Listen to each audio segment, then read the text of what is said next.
29 বছর ধরে সাতক্ষীরা সদরে ছয়ঘরিয়া মোড়ে চা বিক্রি করছেন অসীম কুমার দাস। লেবু পাতা দিয়ে বিশেষ কৌশলে চা বানিয়ে তিনি হয়ে উঠেছেন এক সফল উদ্যোক্তা। ভালো মানের চা পাতা, চিনি আর বাগান থেকে বাছাই করা টাটকা লেবু পাতা দিয়ে অসাধারণ স্বাদের এই চা বিক্রি করছেন তিনি। আর তার দোকানে প্রতিদিন 8 থেকে 10,000 টাকার চা বিক্রি হয়। আর এই চায়ের স্বাদ ও ঘ্রাণে মুগ্ধ ক্রেতারা। বরুণ ব্যানার্জির তথ্য ও ছবিতে বিস্তারিত। সাতক্ষীরা সদরের ছয়ঘরিয়া মোড়ে একটি ছোট্ট চায়ের দোকান।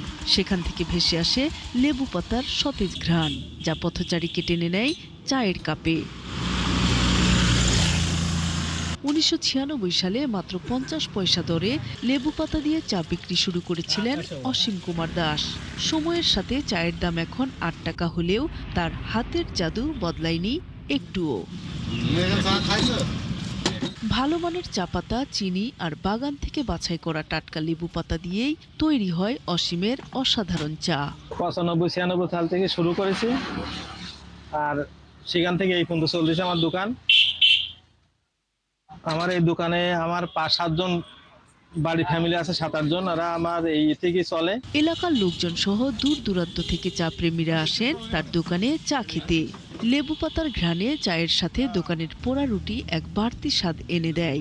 কলারোয়া, সাতক্ষীরা, বাগাসা বিভিন্ন জায়গা থেকে লোক আসে। লেবু চাটা অনেক বিখ্যাত হয়ে যাওয়ার কারণে আমি আমার ফ্রেন্ড সার্কেলের সবাইকে নিয়ে আসছি এখানে। বন্ধুর ইনভাইটে আমরা চা খেতে আসলাম, এসে দেখি চাটা আসলে অনেক সুন্দর খেতে। কোনো কৃত্রিম সুগন্ধি নয়, বরং বিশেষ কায়দায় লেবু পাতা ব্যবহার করে অসীম কুমার তৈরি করেন অতুলনীয় স্বাদের এই চা।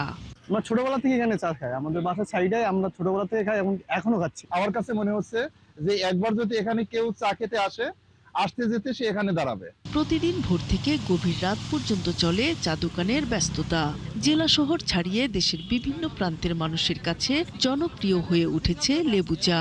একদম অথেন্টিক প্রসেসিং এর মাধ্যম দিয়েই এই চাটা বিক্রি করে। এখানে কেমিক্যালের কোনো তো অংশ বলাই নাই বা এরকম কোনো প্রশ্নই নাই। যে কোনো শ্রেণীর মানুষ এই পথে যাতায়াত করলে, যাতায়াতের সময়, যাতায়াতকালীন এখানে এক কাপ চা না খেয়ে যেতে পারে না। অসীমের দোকানে প্রতিদিন 8 থেকে 10,000 টাকার চা বিক্রি হয়।